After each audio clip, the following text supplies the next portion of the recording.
Previous lecture में हमने induction motor के बारे में पढ़ा था कि इंडक्शन मोटर का ऑपरेशन किस तरह से होता है, और कंक्लूड जो हमने किया था कि induction motor never runs on synchronous speed, कभी भी सिंक्रोनस स्पीड पे रन नहीं करती है। तो अगर इंडक्शन मोटर सिंक्रोनस स्पीड पे रन करेगी तो मैंने आपको बताया था कि उसकी जो रिलेटिव स्पीड है वो ज़ीरो हो जाएगी, फ्लक्स कटिंग ज़ीरो होगी, रोटर करंट ज़ीरो होगी, ईएमएफ इंड्यूस्ड ज़ीरो तो रोटर करंट ज़ीरो, और रोटर की एमएमएफ ज़ीरो। इसके कारण कोई भी इलेक्ट्रोमैग्नेटिक टॉर्क प्रोड्यूस नहीं होगी। ठीक है, तो अब हम बात करें जो आपके सिलेबस में है, जो हमने उस दिन फॉर्मूला डिराइव किया था लास्ट टाइम, वो हमने किया था S is equal to N S, ये नॉर्मल फॉर्मूला था, S is equal to N S minus N R upon N S, इसी को हम स्लिप कहते हैं। ठीक है, तो यहाँ से अगर आप इसको कैलकुलेट करो, this implies S times N S, this is equal to N S minus N R. ठीक है, तो यहाँ से अगर हम एन आर की वैल्यू कैलकुलेट करते हैं, this implies N R will be equal to N S into one minus S. तो मतलब रोटर किस स्पीड पे रन करेगी, it can be given as N R this is equal to N S into one minus S. ठीक है, अब slip की value अगर आपकी बढ़ेगी तो इसकी वैल्यू कम होगी, एन आर की वैल्यू कम होगी, स्लिप की वैल्यू कम होगी तो एन आर की वैल्यू ज़्यादा होगी। तो आपने ये भी देखा था कि स्टार्टिंग कंडीशन में जो हमने न्यूमेरिकल लिया था, उसमें स्टार्टिंग कंडीशन में अगर आप देखो तो एट स्टार्टिंग पे अगर बात करो तो ये जो स्लिप है, एनआर की वैल्यू स्टार्टिंग पे कितनी हो जाएगी, स्टार्टिंग में तो जीरो होगी, तो स्लिप की वैल्यू क्या रहेगी, 1। ठीक है, और रनिंग कंडीशन में अगर आप बात करो, रनिंग कंडीशन में अगर आप देखो तो एनआर जो है ये करीब करीब एनएस के बराबर होती है, करीब करीब, एग्जैक्टली नहीं होगी। अब जैसे अगर एनआर की वैल्यू सपोज करो, एनएस की वैल्यू 4 पोल की मशीन है तो 1500 आरपीएम है, तो एनआर जो है वो 1480, 1490, 1470 इसके आसपास चलेगी। तो स्लिप की वैल्यू आप देख सकते हैं, अगर ये दोनों करीब करीब बराबर है, इसका मतलब इसका डिफरेंस कम है, डिफरेंस कम है, इसका मतलब स्लिप की वैल्यू क्या होगी, कम होगी। तो रनिंग कंडीशन में या फुल लोड के आसपास जब हमारी मोटर रन करती है तो स्लिप की वैल्यू कम होती है, और स्टार्टिंग में स्लिप की वैल्यू ज़्यादा होती है। ठीक है, अब यहाँ टॉर्क का भी रिलेशन है, लेकिन मैं आपको उतना टॉर्क के बारे में डिस्कशन नहीं करना चाहता हूँ, कारण इट विल बी कंफ्यूजिंग। ठीक है, आपने अभी बेसिक चीज़ें, इसमें और भी बहुत सारी चीज़ें हैं बताने को। आपके सिलेबस में चूंकि दिया है slip torque characteristic, slip torque, तो हम सिंपल इस कैरेक्टरिस्टिक को देखते हैं, डिटेल में इस पर हम चर्चा नहीं करेंगे। ठीक है, तो स्लिप टॉर्क कैरेक्टरिस्टिक कैसे होगा वो आप देखो, इस तरह से हमने ये प्लॉट किया। अब आप देखिए, ये है टॉर्क, ठीक है, और ये है स्लिप। अब आपने क्या पढ़ा कि स्लिप की वैल्यू स्टार्टिंग कंडीशन में 1 होगी। दूसरी बात, स्लिप की वैल्यू 0 से 1 के बीच में वेरी करेगी, तो यहाँ पे 1 हो गई तो इधर 0 हो गई, ऐसे स्लिप आ रही है। अब अगर हम स्लिप ऐसे आ रही है तो स्पीड किधर आएगी, स्पीड देखो, जहाँ पे स्लिप की वैल्यू ज़्यादा मतलब 1, अगर स्लिप की वैल्यू 1 तो एनआर की वैल्यू कितनी, 0। अगर स्लिप की वैल्यू 1 है तो एनआर की वैल्यू कितनी है, 0। तो जिस समय स्लिप की वैल्यू 1, उस समय स्पीड क्या होगी, 0। और जिस समय स्लिप की वैल्यू बिल्कुल कम होगी, बिल्कुल कम होगी, तो उस समय वो करीब करीब जो है, जब मिनिमम होगी स्लिप की वैल्यू, तो उस समय वो करीब करीब फुल लोड के आसपास रन कर रही होगी। तो 0 से यहाँ हो गई एनएस, तो स्पीड आपकी किस तरफ बढ़ रही है, इस तरफ बढ़ रही है। अगर आप स्पीड देख रहे हो तो ये इधर से इधर जाने पे स्पीड बढ़ रही है, और स्लिप की बात करें तो इधर से इधर जाने पे स्लिप हमारी इंक्रीज हो रही है। ठीक है, अब अगर हम कैरेक्टरिस्टिक प्लॉट करते हैं तो दिस इज लाइक दिस, इस तरह से कैरेक्टरिस्टिक होती है। ठीक है, आगे भी बढ़ता है लेकिन आप यहीं तक बनाएंगे। तो अब क्या है कि ये जो पार्ट अब ये जो है, दिस इज मैक्सिमम टॉर्क, इसको हम कहते हैं टी मैक्स, मैक्सिमम टॉर्क। अब ये क्या है, 1 स्लिप की वैल्यू जब होगी तो उस समय जो टॉर्क होगी वो कौन सी टॉर्क होगी, this is starting torque. Slip की वैल्यू कब होती है, 1 स्टार्टिंग में, सो this is TST, starting torque. ठीक है, अब यहां से आप अगर इसको नीचे की तरफ ले आओ तो ये क्या है, मैक्सिमम टॉर्क। तो मैक्सिमम टॉर्क के कॉरेस्पॉन्डिंग जो स्लिप होगी उसका हमने नाम दे दिया SMT। SMT को हमने क्या कह दिया, slip for maximum torque, slip for maximum torque. ठीक है, अब जो हमारी मोटर रन करती है वो किस रेंज में रन करती है, ये तो स्टार्टिंग हो गई। जो रनिंग कंडीशन है वो एसएमटी से जीरो के बीच में, जीरो से एसएमटी के बीच में हमारी मोटर रन करती है। तो ये कहीं आपकी स्टार्टिंग टॉर्क हो गई, और इधर कहीं जो है ये आपकी फुल लोड टॉर्क हो जाएगी। ठीक है, ये this is full load torque, हमने इसका this is TFL, full load torque. Running full load के कंडीशन में मोटर हमारी कहीं यहाँ रन करेगी, इससे ऊपर भी हो सकता है, इस यहाँ से यहाँ के बीच में हो सकता है। ठीक है, यहाँ से यहाँ के बीच में हो सकता है। जनरली स्टार्टिंग टॉर्क की वैल्यू ज़्यादा होगी फुल लोड टॉर्क के रेस्पेक्ट में। फिर से मैं कह रहा हूँ, जनरली स्टार्टिंग टॉर्क की वैल्यू ज़्यादा होगी फुल लोड टॉर्क के रेस्पेक्ट में। अब आप समझो कैसे। अब बाइक है, तो बाइक को जब आप स्टार्ट करते हो तो उस समय आपको गियर 1 में डालना पड़ता है, और जब गियर 1 में रहेगा तो उस समय टॉर्क ज़्यादा होगी। कारण एक तो बाइक की इनर्शिया को आप बैलेंस करते हैं, और फिर जो है उसको रनिंग टॉर्क भी प्रोवाइड करते हैं। लेकिन जब रनिंग कंडीशन में वो चलने लगती है, जब रनिंग कंडीशन में आ जाती है, तो उस समय टॉर्क हमें कम चाहिए। तो जनरली फुल लोड टॉर्क की वैल्यू स्टार्टिंग टॉर्क से कम होती है, तो हमने इसको कहीं नीचे दिखाया। यही आपकी स्लिप टॉर्क कैरेक्टरिस्टिक है। अब पढ़ने के लिए इसमें बहुत कुछ है, लेकिन उतना हमें नहीं पढ़ना है। ये कैरेक्टरिस्टिक ध्यान रखना, शॉर्ट टाइप में पूछा जाता है। अब एक और टॉपिक दिया है, उसमें भी हम बस नाम मात्र की चीजें देखेंगे। Speed control of 3 phase induction motor. ठीक है, तो ये यहाँ पे हम सिर्फ मेथड देखेंगे और थोड़ा बहुत उसके बारे में चर्चा करेंगे, उससे ज़्यादा कुछ भी नहीं करेंगे। तो जो स्पीड के कंट्रोल के मेथड्स हैं, पहला आप ये ध्यान रखना, rotor resistance control. Second, pole changing method.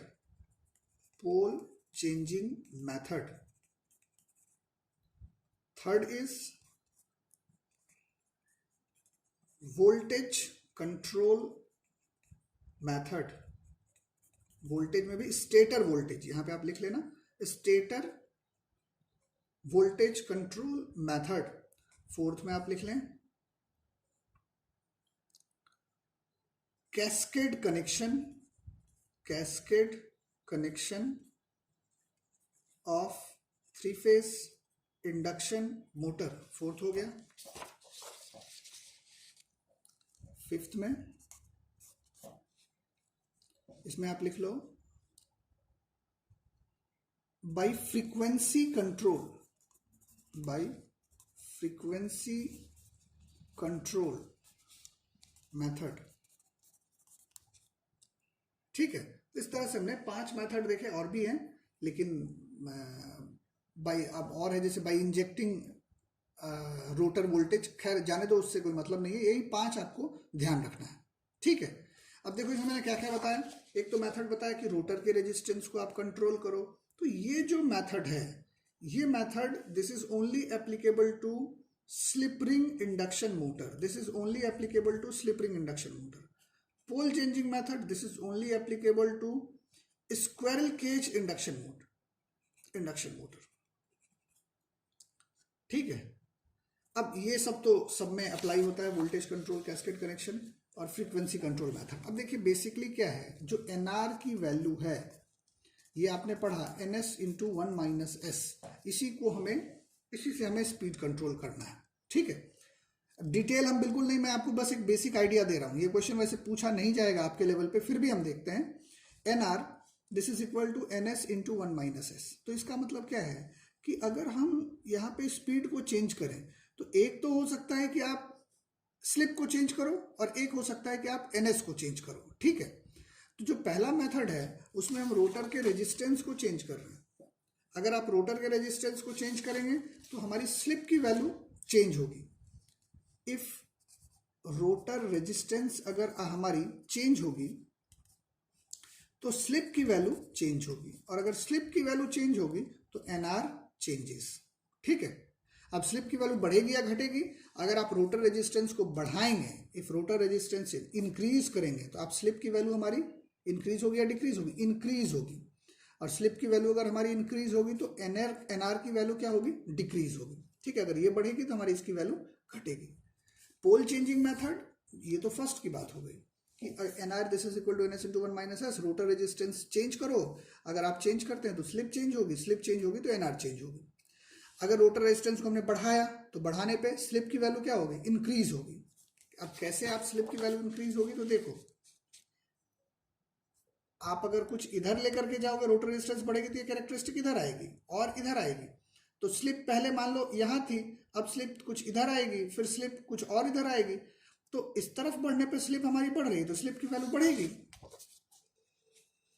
और स्लिप की वैल्यू अगर बढ़ रही है तो आपकी स्पीड जो है वो रोटर की स्पीड ये कम होगी। ठीक है। अब दूसरा हमने देखा पोल चेंजिंग मेथड। पोल चेंजिंग मेथड में NS इज इक्वल टू आपने क्या पढ़ा है 120F अपॉन P। अगर इस पोल को हम चेंज कर दें तो NS चेंज होगी, और अगर NS चेंज होगी तो NR की वैल्यू भी चेंज होगी। NR this is equal to NS into 1 minus S। अब अगर आप इस पोल को चेंज कर दे तो 2 पोल है तो आपने 4 पोल कर दिया। ठीक है, 2 पोल है तो आप 4 पोल है तो आपने 8 पोल कर दिया। तो इससे क्या होगा कि आपको पोल चेंज हो गई तो NS चेंज हो गई, NS चेंज हो गई तो NR की वैल्यू हमारी चेंज होगी। इससे ज़्यादा आपको कुछ भी नहीं लिखना है। अगर पूछा जाता है तो आप इन दोनों के बारे में थोड़ा थोड़ा लिख दें। एक चीज़ मैंने आपको और बताया कि this is only applicable in slip ring induction motor and this is in squirrel cage induction motor. ठीक है, so this is the speed control of induction motor, एक बेसिक आइडिया है। सो इतना ही आपको 3 फेज इंडक्शन मोटर में पढ़ना है। So now we start single phase induction motor. ठीक है, so single phase induction motor, single phase induction motor. अब इसके कंस्ट्रक्शन में आप थोड़ी सी चीजें आप समझ लें इसको। देखो सिंगल फेज इंडक्शन मोटर की जो स्टेटर है, ऑब्वियस है सिंगल फेज सप्लाई होगी। इसके स्टेटर में जो 2/3 पार्ट है, 2/3 पार्ट, इसमें मेन वाइंडिंग रखी हुई होती है, मेन वाइंडिंग। और जो रेस्ट है 1/3 पार्ट, इसमें ऑक्सिलरी वाइंडिंग, ऑक्सिलरी वाइंडिंग रखी हुई होती है। ठीक है, तो मेन वाइंडिंग और एंड ऑक्सिलरी वाइंडिंग। तो जो स्टेटर है, इसकी स्टेटर नॉर्मल स्टेटर की तरह ही होती है। उसमें 2/3 हिस्से में मेन वाइंडिंग रखी होती है और 1/3 हिस्से में ऑक्सिलरी वाइंडिंग रखी होती है। अब समझो, और इसकी जो रोटर है, it is simply squirrel cage rotor. Simple इसकी जो है स्क्वायरल केज रोटर होती है। ठीक है, मतलब 95% केस में स्क्वायरल केज रोटर होती है। बाकी स्पेशली अगर आप कहीं यूज करो तो वो स्लिप रिंग रोटर होती है। ठीक है, तो अब हम ऐसा क्यों करते हैं कि मेन वाइंडिंग स्टेटर में अब 2 तरह की आप वाइंडिंग का इस्तेमाल कर रहे हैं। देखो अब आप ध्यान करो कि मैंने आपको बताया था कि अगर आप सिंगल फेज सप्लाई किसी भी मशीन में दे रहे हैं तो वो एक पल्सेटिंग मैग्नेटिक फील्ड प्रोड्यूस करेगी। पल्सेटिंग मैग्नेटिक फील्ड, अगर पल्सेटिंग मैग्नेटिक फील्ड है तो पल्स के फॉर्म में, मतलब एक बार इधर आएगी, एक बार इधर, एक बार इधर, एक बार इधर, पल्स के फॉर्म में ये आएगी। तो पल्स के फॉर्म में अगर इस तरह से आ रही है, इसका मतलब क्या है कि अभी मशीन ने टॉर्क इस डायरेक्शन में बनाना शुरू ही किया था, तब तक फिर टॉर्क इस तरफ बनने लगी, फिर टॉर्क इस तरफ बनने लगी, और नेट टॉर्क की वैल्यू क्या है, वो 0 है। अगर नेट टॉर्क 0 है तो machine is unable to rotate in any direction. फिर से मेरी बात सुनिए, अगर पल्सेटिंग मैग्नेटिक फील्ड हम देते हैं, अप्लाई करते हैं, ये हमारा सिंगल फेज सप्लाई अगर हमने दिया तो पल्सेटिंग मैग्नेटिक फील्ड बनी, और पल्सेटिंग मैग्नेटिक फील्ड उसके कारण एक बार वो पल्स इस तरफ गया, एक बार इस तरफ गया, एक बार फील्ड इस तरफ जा रही है, एक बार इस तरफ जा रही है, तो नेट टॉर्क किसी भी पर्टिकुलर डायरेक्शन में हमारी प्रोड्यूस नहीं होती है।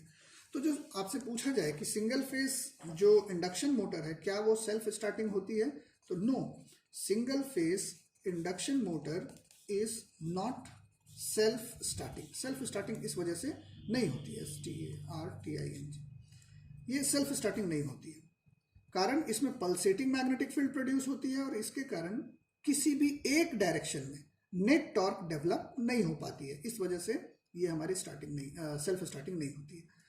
तो इसको स्टार्ट करने का क्या तरीका है, देखो टॉर्क प्रोड्यूस करने के लिए, for torque production, torque produce करने के लिए जो कंडीशन है वो कंडीशन क्या है कि पहली चीज जो हमारी वाइंडिंग है, हम इसमें क्या करते हैं, 2 वाइंडिंग रख रहे हैं, मेन वाइंडिंग और ऑक्सिलरी वाइंडिंग, दोनों के बीच में स्पेस एंगल 90 डिग्री का होना चाहिए टॉर्क प्रोडक्शन के लिए। Here main winding and auxiliary winding, इसके बीच में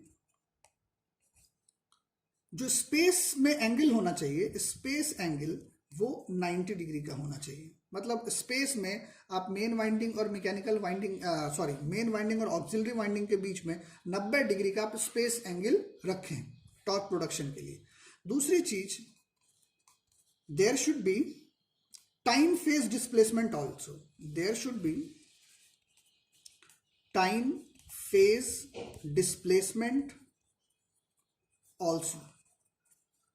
ठीक है, अब देखो मैं इसको थोड़ा सा कम शब्दों में कहने की कोशिश करता हूं। टॉर्क प्रोडक्शन के लिए जरूरी है कि ये जो मेन और ऑक्सिलरी वाइंडिंग है ये स्पेस में 90 डिग्री के फासले पे हो, इस तरह से हो स्पेस में, और दोनों के जो टाइम फेज हो उसमें भी कुछ ना कुछ डिस्प्लेसमेंट हो। 30 डिग्री हो जाए, 45 डिग्री हो जाए, 60 डिग्री हो जाए, 90 डिग्री हो जाए। ठीक है, तो स्पेस में 90 डिग्री डिस्प्लेस होगा, ये तो मैकेनिकल कंस्ट्रक्शन होता है, और टाइम फेज में भी जो है वो 90 डिग्री का डिस्प्लेसमेंट होना चाहिए, तभी जाकर के ये मशीन टॉर्क प्रोड्यूस कर पाएगी।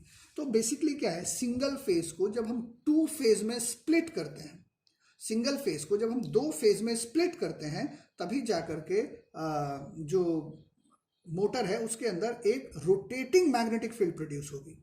ठीक है, तभी जाकर के अगर ये दोनों कंडीशन आप करेंगे देन एक रोटेटिंग मैग्नेटिक फील्ड आएगी, और रोटेटिंग मैग्नेटिक फील्ड आएगी तो टॉर्क आएगी। आई थिंक आपको समझ में आ गया होगा। मैं फिर से एक बार थोड़ा सा ब्रीफ कर दे रहा हूं। देखो, इसके स्टेटर में हम 2 वाइंडिंग रखते हैं, main winding, auxiliary winding. Main winding 2/3 हिस्से में, और जो ऑक्सिलरी वाइंडिंग है वो करीब 1/3 हिस्से में हम ऑक्सिलरी वाइंडिंग रखते हैं। Rotor simple squirrel cage rotor होती है। अब अगर आप सिंगल फेज सप्लाई दे रहे हैं तो वो एक पल्सेटिंग मैग्नेटिक फील्ड बनाएगा, नेट टॉर्क कभी भी डेवलप नहीं होगी किसी भी डायरेक्शन में। ठीक है, तो नेट टॉर्क डेवलप करने के लिए, एक टॉर्क डेवलप करने के लिए जो सिंगल फेज है उसको हम 2 फेज में स्प्लिट करते हैं। जब आप जैसे 3 फेज सप्लाई देने पे एक रोटेटिंग मैग्नेटिक फील्ड बनी थी, उसी तरह से 2 फेज की अगर आप सप्लाई देते हैं जो कि स्पेस में 90 डिग्री डिस्प्लेस हो, और टाइम फेज में भी दोनों फेज के बीच में कुछ एंगल अगर बन रही है, तभी जाकर के वो रोटेटिंग मैग्नेटिक फील्ड बनाती है। तो यहां पर भी हम मेन और ऑक्सिलरी वाइंडिंग इन दोनों के बीच में स्पेस में 90 डिग्री का डिस्प्लेसमेंट रखते हैं, और टाइम फेज में भी इन दोनों के बीच में कुछ ना कुछ डिस्प्लेसमेंट रखते हैं in the order of 30 degree, 30 degree के ऑर्डर में टाइम फेज में डिस्प्लेसमेंट होना चाहिए। ठीक है, तभी जाकर के वो टॉर्क प्रोड्यूस कर पाएगी। क्लियर है, ये इसका बेसिक कंस्ट्रक्शन है जो मैंने आपको बताया। ठीक है, अब हम बात करते हैं इसका किस तरह से इसको हम दिखाते हैं। जिस तरह के स्टार्टिंग मेथड को हम यूज करते हैं उसी आधार पे इस मशीन का नाम होता है। फिर से मैं रिपीट करता हूं, जिस तरह से स्टार्टिंग मेथड का हम इस्तेमाल करते हैं उसी आधार पे इस मशीन का नाम हम देते हैं। जैसे पहला जो मोटर है इसको हम कहते हैं स्प्लिट फेस इंडक्शन मोटर। ये सिंगल फेज इंडक्शन मोटर है। अब इसका कंस्ट्रक्शन कैसे होता है देखिए आप, ये हमारी दिस इज मेन वाइंडिंग, यहाँ पे एक सेंट्रीफ्यूगल स्विच होता है, here this is auxiliary winding, और यहाँ पे आपकी स्क्वायरल केज रोटर होती है। ये शॉर्ट सर्किटेड है। ठीक है, यहां से सप्लाई है, ये सिंगल फेज आपने सप्लाई दिया। तो ये आपकी है मेन वाइंडिंग, ये दिस इज मेन वाइंडिंग, ये है auxiliary winding, auxiliary winding, auxiliary winding, और इसको हम कहते हैं सेंट्रीफ्यूगल स्विच, सेंट्रीफ्यूगल स्विच। ठीक है, और ये हमारी स्क्वायरल केज रोटर। अब आप समझिए, जो मेन वाइंडिंग है और ऑक्सिलरी वाइंडिंग, तो अब ये किस तरह से परफॉर्म होता है। अब आप देखिए, जो ऑक्सिलरी वाइंडिंग है उसकी हम रेजिस्टेंस को ज़्यादा रखते हैं। जब वाइंडिंग हम बनाते हैं तो इसकी रेजिस्टेंस को ज़्यादा रखते हैं, और जो इसकी इंडक्टेंस है इसको हम कम रखते हैं। ठीक है, और जो मेन वाइंडिंग है इसके हम रेजिस्टेंस को कम रखते हैं और इसकी इंडक्टेंस को हम ज़्यादा रखते हैं।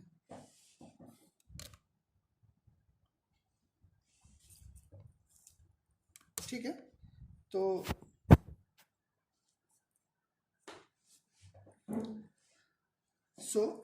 आप देखें जो मेन वाइंडिंग है इसकी रेजिस्टेंस को हमने कम रखी है और इंडक्टेंस को हमने ज़्यादा रखा है। ऑक्सिलरी वाइंडिंग की रेजिस्टेंस को हमने ज़्यादा रखा है और इंडक्टेंस को हमने कम रखा है। अब क्या होगा समझो। इसका जो बेसिक तरीका है स्टार्ट करने का, जो हम सिंगल फेज सप्लाई देते हैं तो दोनों में ये हमारी स्विच क्लोज रहेगी। उस समय ये जो स्विच है सेंट्रीफ्यूगल स्विच, ये क्लोज रहेगी। जैसे ही आप सप्लाई देंगे तो मेन वाइंडिंग में कुछ ना कुछ करंट आएगी IM, और ऑक्सिलरी वाइंडिंग में भी आपकी करंट आएगी। ठीक है। अब ऑक्सिलरी वाइंडिंग में जो करंट आ रही है, अब आप ऐसे समझें, यहाँ पे हमने मान लो V वोल्टेज पर सप्लाई दिया। जो करंट ऑक्सिलरी वाइंडिंग में आएगी तो ऑक्सिलरी वाइंडिंग की रेजिस्टेंस ज़्यादा है, ठीक है, इंडक्टेंस कम है। तो रेजिस्टेंस ज़्यादा होने की वजह से जो ऑक्सिलरी वाइंडिंग करंट IA होगी। अच्छा, अब आप बताइए मुझे, रेजिस्टिव सर्किट अगर है तो रेजिस्टिव सर्किट की पावर फैक्टर क्या होती है? यूनिटी। मतलब वोल्टेज और करंट के बीच में एंगल क्या होगी? 0 डिग्री। तो इसकी रेजिस्टेंस काफ़ी ज़्यादा है, इंडक्टेंस कम है, तो ये करीब करीब रेजिस्टिव लोड होगी या रेजिस्टिव सर्किट होगी। तो इसकी जो करंट है वो वोल्टेज के साथ सेम फेज में आने की कोशिश करेगा। बात समझ में आ गई? मतलब जो ऑक्सिलरी वाइंडिंग करंट है ये वोल्टेज के साथ एग्जैक्टली नहीं आएगा, कारण इंडक्टेंस में कुछ ना कुछ है, तो ये वोल्टेज के साथ सेम फेज में आने की कोशिश करेगा। ठीक है, जब आपने सप्लाई दिया। अब देखो मेन वाइंडिंग में जो करंट फ्लो करेगी हमारी मेन वाइंडिंग, इसकी रेजिस्टेंस कम है, इंडक्टेंस ज्यादा है। तो इंडक्टेंस ज्यादा होने का मतलब क्या है? ये किस तरह की सर्किट हो गई? इंडक्टिव सर्किट हो गई। अब इंडक्टिव सर्किट किस पावर फैक्टर पर ऑपरेट करता है? लैगिंग पावर फैक्टर पर ऑपरेट करता है। तो अगर प्योर इंडक्टिव सर्किट होती तब तो ये 90 डिग्री का फासला होता है, लेकिन प्योर नहीं है, कुछ ना कुछ रेजिस्टेंस है, तो ये करीब करीब 90 डिग्री के आसपास होती है। ठीक है, थोड़ा सा 90 से कम होता है। बात समझ में आ गई? तो जो मेन वाइंडिंग करंट है वो वोल्टेज से ऑलमोस्ट 90 डिग्री के फासले पे होगा, और जो ऑक्सिलरी वाइंडिंग करंट है वो वोल्टेज से ऑलमोस्ट, मतलब जो डिफरेंस है वो ना के बराबर होगा। ठीक है। अब इन दोनों का जो रिजल्टेंट होगा, यही करंट क्या हो जाएगी? I। यही जो करंट होगी ये होगी I। तो आप इस तरह से यहां पे मिला सकते हैं। ठीक है। तो अब आप देखिए, एक तो ऑक्सिलरी वाइंडिंग है, इसमें जब करंट फ्लो करेगी तो इसकी मैग्नेटिक फील्ड, और एक मेन वाइंडिंग है, इसमें जब करंट फ्लो करेगी तो इसकी मैग्नेटिक फील्ड। आपने 3 फेज में क्या पढ़ा था कि जब दो मैग्नेटिक फील्ड है, दोनों मैग्नेटिक फील्ड के इंटरेक्शन के कारण एक इलेक्ट्रोमैग्नेटिक टॉर्क प्रोड्यूस होगी। तो ऑक्सिलरी वाइंडिंग की फील्ड और मेन वाइंडिंग की फील्ड, दोनों फील्ड, अब देखो दोनों वाइंडिंग स्पेस में 90 डिग्री के डिस्प्लेसमेंट पर है, और टाइम फेज में भी आप देख सकते हैं दोनों वाइंडिंग के बीच में कुछ ना कुछ फेज डिस्प्लेसमेंट है। ये टाइम में भी दोनों के बीच में डिस्प्लेसमेंट है। तो अब आप नोट करो कि since auxiliary winding field and main winding field both are displaced in space by an angle of 90 degree, and in time phase also these two magnetic fields are displaced, and in time phase also these two magnetic fields are displaced, so it will produce a rotating magnetic field which will start to rotate the rotor. बात समझ में आ गई? इसका मतलब auxiliary winding की field और main winding की field ये दोनों स्पेस में 90 डिग्री के डिस्प्लेसमेंट पे है। ये तो मैन्युफैक्चरर ही बना करके दे रहा है, और यहाँ पे रेजिस्टेंस एक की ज्यादा और एक की कम रखने से, इंडक्टेंस ज्यादा और कम रखने से दोनों फेज के बीच में जो डिस्प्लेसमेंट है, दोनों फील्ड के बीच में जो डिस्प्लेसमेंट है वो भी 30 डिग्री के ऑर्डर में है। तो इससे क्या होगा कि since these two magnetic fields are displaced in space by an angle of 90 degree and in time phase these two magnetic fields are also displaced, so it will produce a rotating magnetic field. ठीक है। तो अब क्या होगा?